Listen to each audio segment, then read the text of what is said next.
Sœur Rosalie Rendu. Au cours de la Révolution de 1848 à Paris, un officier entraîne ses soldats à l'assaut d'une barricade, mais emporté par son élan, il se retrouve seul de l'autre côté. Il se précipite alors dans une maison des Sœurs de la Charité, dont la porte est ouverte.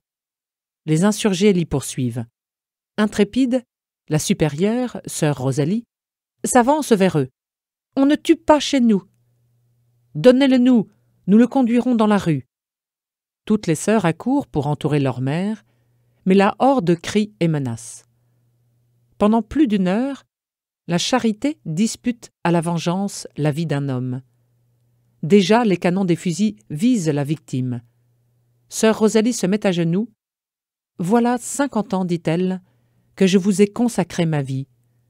Pour tout ce que j'ai pu faire, à vous, à vos femmes et à vos enfants, donnez-moi la vie de cet homme. » Les armes se relèvent, la troupe recule puis se retire. L'officier est sauvé. « Madame, demande-t-il, qui êtes-vous donc ?»« Oh, rien, dit-elle.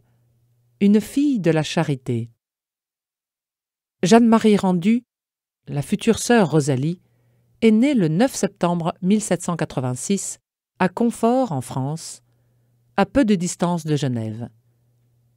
Sa famille jouit d'une certaine aisance, mais le père mourra avant que Jeanne-Marie ait atteint l'âge de 10 ans. En 1789, éclate la Révolution française. Les nouvelles des événements circulent jusqu'aux hameaux les plus reculés. Femme ardemment chrétienne, Madame Rendu héberge charitablement ceux qui, fidèles à leur foi, sont contraints de fuir et traversent la région pour gagner la Suisse. Malgré la loi qui punit de mort les prêtres restés fidèles au pape et ceux qui les aident à fuir ou à se cacher, la mère de Jeanne-Marie leur ouvre sa maison. Dans le village, tout le monde est au courant, mais on garde le secret. Pierre n'est pas Pierre. Au fil des jours, Jeanne-Marie, qui n'est pas consciente de la situation, surprend des attitudes qu'elle juge étonnantes vis-à-vis de certains hôtes. Convaincue qu'on ne peut se cacher que pour faire le mal, elle se pose beaucoup de questions. Un nouveau venu, nommé Pierre, l'intrigue particulièrement à cause de la déférence spéciale qu'on lui témoigne. Une nuit, le mystère s'éclaircit. Réveillée par des bruits insolites dans la maison, Jeanne-Marie aperçoit ce Pierre, en vêtements sacerdotaux, célébrant la messe en présence de sa mère. Quelque temps après, lors d'une altercation avec celle-ci, l'enfant déclare « Prenez garde, sinon je révélerai que Pierre n'est pas Pierre. » Madame Rendu, blême, révèle alors à sa fille que ce Pierre est l'évêque d'Annecy. Elle lui dévoile la situation tragique des prêtres. L'enfant comprend alors la nécessité de se taire. Le curé de la paroisse, déguisé en berger, parcourt la contrée pour y exercer en cachette son ministère. Il enseigne à Jeanne-Marie le catéchisme. Une nuit, au fond d'une cave, il l'admet à la première communion. Jeanne-Marie est une jeune fille gracieuse, vive, espiègle, toujours en mouvement, au regard spirituel, à la physionomie fine et malicieuse, capricieuse et volontaire. Peu à peu, l'orage révolutionnaire se dissipe. Jeanne-Marie, mise à l'école chez les Ursulines de Gex, souhaite se consacrer à Dieu et se sent attirée vers le service des pauvres. Une visite à l'hôpital de Gex la confirme dans son désir. Elle obtient la permission de passer quelque temps à l'hôpital et y fait l'apprentissage du dévouement aux malades. Dans cet hôpital, Jeanne-Marie se lie d'amitié avec une personne d'une trentaine d'années, mademoiselle Jacquinot, qui lui confie son dessein de rejoindre à Paris la communauté des filles de Saint-Vincent de Paul. Jeanne-Marie sollicite de sa mère la permission de partir avec elle. Madame Rendu finit par donner son accord, persuadée que le temps dissipera les illusions et lui ramènera sa fille. Le jour du départ, Jeanne-Marie souffre d'avoir à quitter les siens, mais elle est convaincue d'obéir à la volonté de Dieu. Arrivée à Paris fin mai 1802, elle se rend directement au noviciat des filles de la Charité et rencontre l'abbé Emery, directeur du séminaire de Saint-Sulpice et ami de sa famille. Ce prêtre illustre apprécie la jeune fille et la confirme dans sa vocation. Bien souvent, par la suite, il la visitera et l'entretiendra de ses propres affaires. D'une complexion délicate et d'une grande sensibilité, Jeanne-Marie souffre beaucoup dans les premiers temps de son noviciat. Après quelques mois, ne supportant plus la vie recluse que mènent les novices, elle tombe malade. On l'envoie dans une autre maison de la congrégation, rue des Francs-Bourgeois Saint-Marcel. Dès son arrivée dans ce milieu, Jeanne-Marie retrouve la santé et peut donner toute sa mesure. Elle y termine son noviciat à la grande satisfaction de toutes les sœurs qui demandent à la supérieure générale de la leur laisser. Devenue sœur Rosalie, Jeanne-Marie se dépense au service des pauvres selon l'esprit de saint Vincent de Paul, qui avait écrit « Les filles de la Charité auront pour monastère la maison des malades, pour cellule une chambre de louange, pour chapelle l'église de la paroisse, pour cloître les murs de la ville et les salles d'hôpitaux, pour grille la crainte de Dieu et pour voile la sainte modestie. » Le faubourg où sœur Rosalie exerce sa charité est alors l'un des plus pauvres de Paris. Les maisons y sont délabrées, humides, les rues étroites, sordides, traversées par des ruisseaux remplis d'immondices. Des familles entières s'entassent dans des greniers où l'on n'accède qu'avec des échelles, ou bien dans des caves toujours obscures. Le quartier est un foyer d'épidémie et de révolte. Nommé à 28 ans, supérieur de sa maison, transféré 2 ans plus tard, 5 rue de l'Épée de Bois, dans le quartier Mouffetard, dans le 5e arrondissement, sœur Rosalie entreprend une lutte énergique contre la misère et contre les vices. On a installé chez les sœurs une pharmacie, un dépôt de vêtements et une école gratuite. Intelligente et très attentive aux besoins de chacun, sœur Rosalie travaille en bonne harmonie avec le bureau de bienfaisance établi par le gouvernement napoléonien. Elle lui fournit des dossiers précis et reçoit en échange des bons de charbon et de nourriture. Ils valent mieux qu'ils ne semblent. Touchés par sa compassion et sa patience, les pauvres prennent l'habitude de s'adresser à la sœur. Quel que soit le besoin exposé, elle se fait leur servante et élève les âmes vers les réalités surnaturelles, la prière et la réception des sacrements. Franche avec tous, elle dit à chacun les vérités qui le concernent, même les plus dures à entendre. Mais il y a tant de tendresse dans sa sévérité que les plus coupables en sont émus et promettent de se corriger. Parmi les indigents qu'elle secourt, l'ivrognerie est fréquente, et ceux qui s'y adonnent ne sont pas toujours aimables avec les sœurs. À l'une d'elles qui lui rapporte une parole d'emportement dépassant les bornes, sœur Rosalie répond « Mais ma pauvre sœur, celui qui a faim a bien d'autre chose dans la tête que de suivre les règles de la politesse. Il ne faut pas s'alarmer par un mot dit brusquement, et ne pas croire aux apparences dures. Ces pauvres gens valent mieux qu'ils ne semblent. » Elle-même reçoit parfois des injures en réponse à sa charité. Elle attend alors le moment favorable pour réitérer ses avances. Lorsqu'il lui arrive de témoigner quelque impatience, de répondre avec vivacité à une demande importune, elle en ressent un tel chagrin qu'il lui faut en faire réparation immédiate en doublant le secours qu'on lui réclame. Mais habituellement, elle use d'une grande délicatesse envers les pauvres, devinant qu'ils sont encore plus sensibles à la manière dont on leur vient en aide qu'à l'aide elle-même.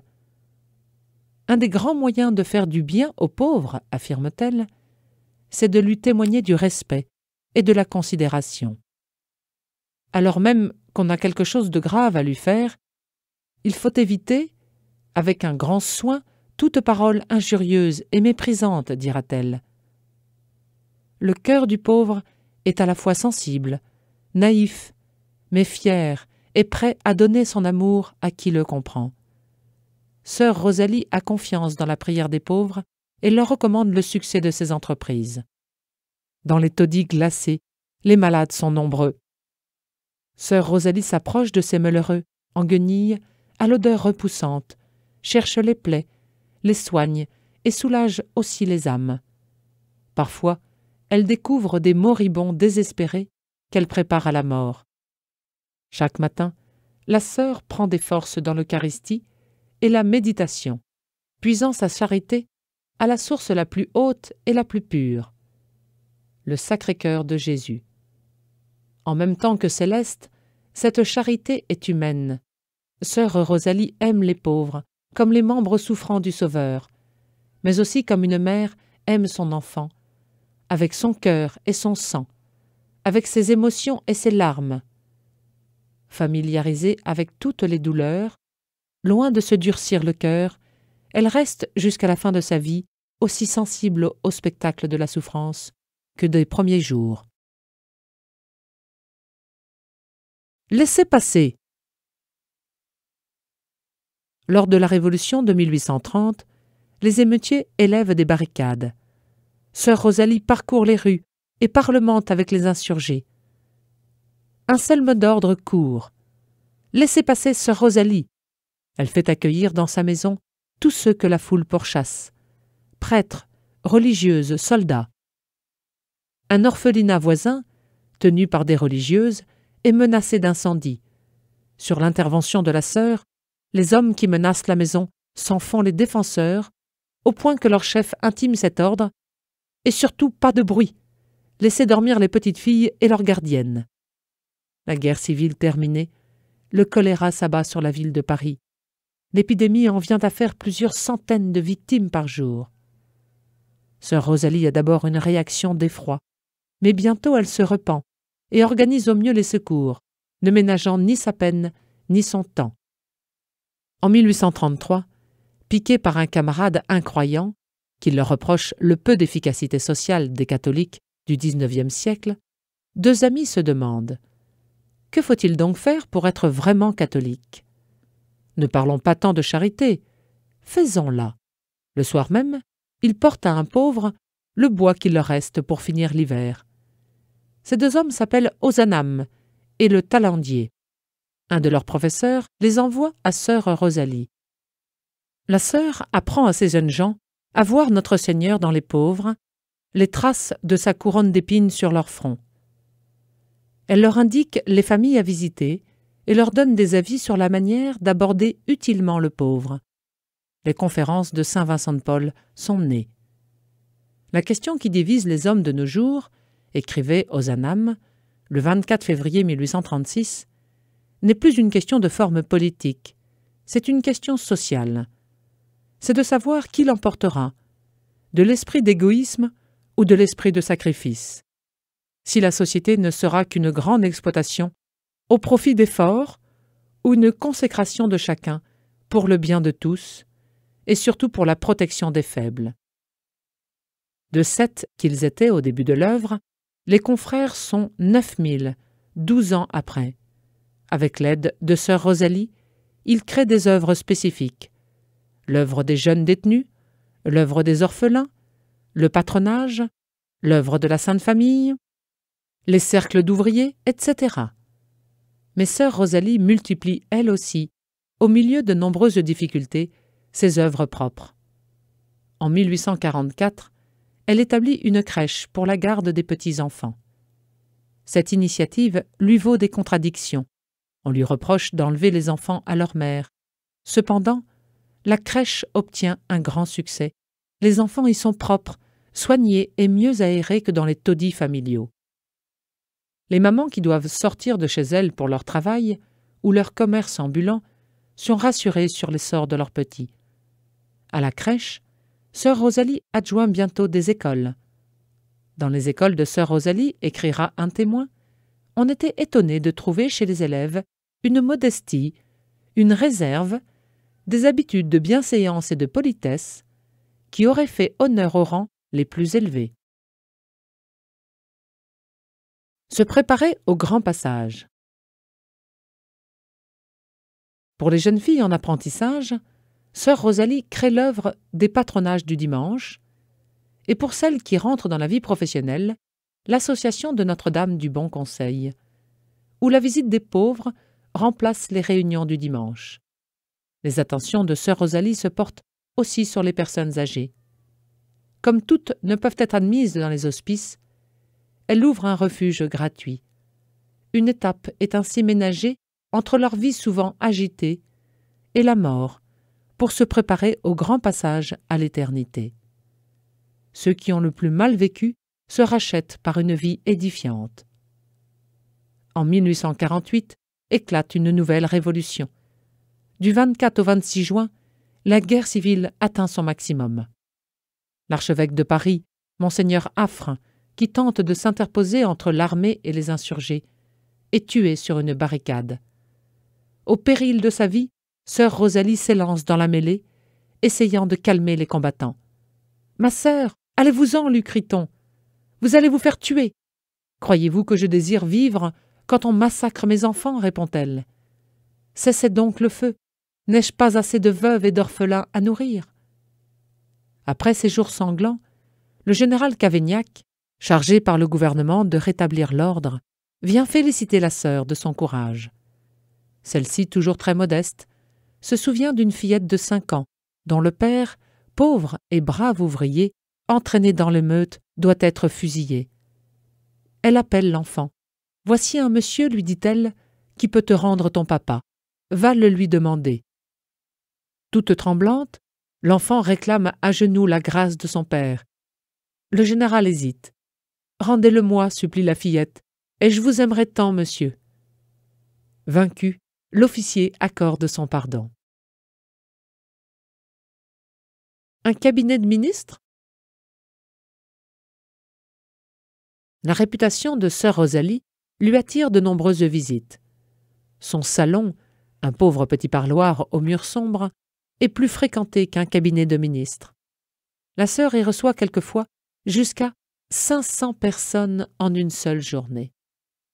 Un témoin rapporte « Rien n'était plus émouvant que de voir parfois entrer, ensemble, l'ambassadeur et le pauvre honteux, le simple ouvrier et le prince de l'Église, la chiffonnière et la maréchale de France, tous accueillis avec la même bonté, tous venus pour déposer dans le cœur de sœur Rosalie leurs soucis secrets, s'élever à des pensées plus généreuses, prendre du courage pour supporter le poids de la vie.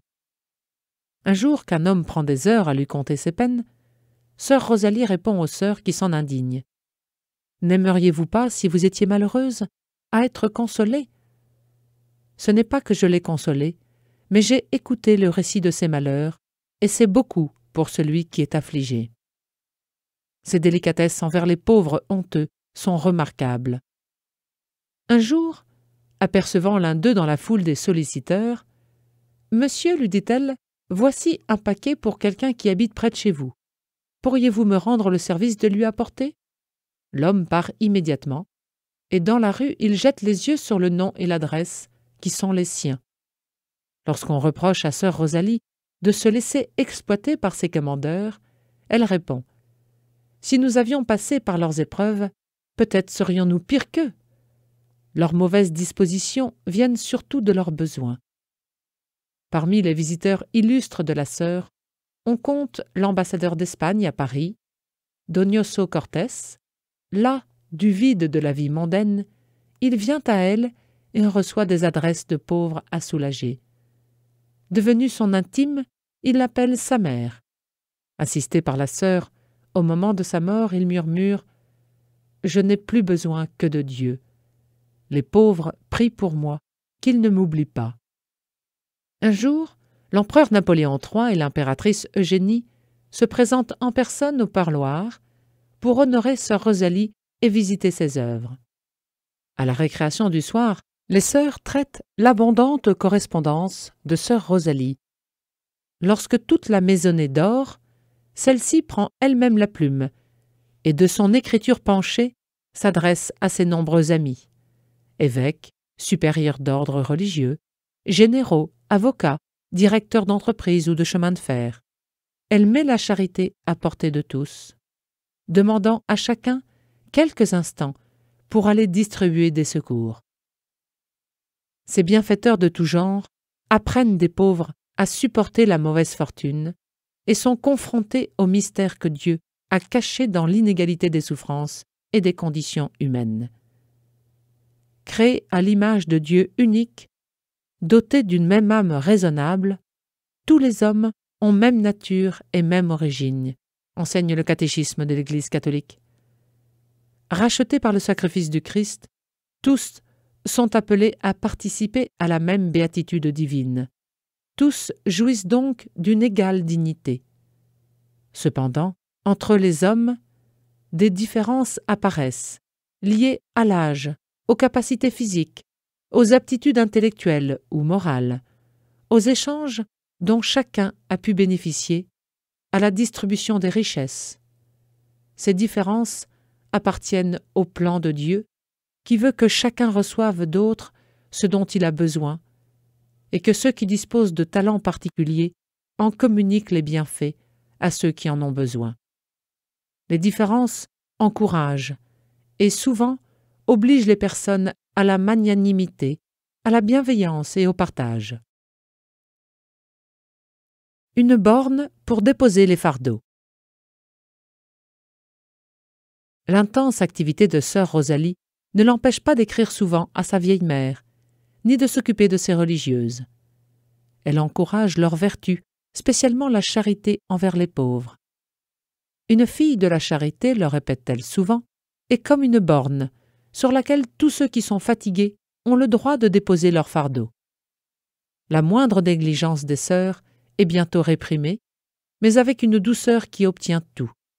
Lorsque la maladie frappe une de ses filles, la sollicitude de sœur Rosalie se multiplie, et si la mort survient, elle demeure humainement inconsolable.